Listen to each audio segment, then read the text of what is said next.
hours. It's already past 8 p.m. July the 7th, to video my daughter, Maui. I'm not gonna give up with her. Still, she's in a poor condition right now because she's with her ate Babes, her mom Margie, her sisters Nicole Andrea, our favorite with Margie, Natalie Cristal youngest, and Vanessa Morris. And they're all in good condition. Right? Anyway. Oh God, how much I love my kids.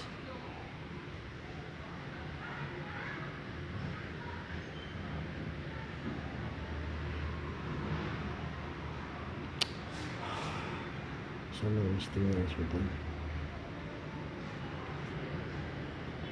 Help me out. Everybody please support my videos, all of my YouTube channel. Subscribe, likes, support, and hit the notification bell, guys. Please, for my kids, please.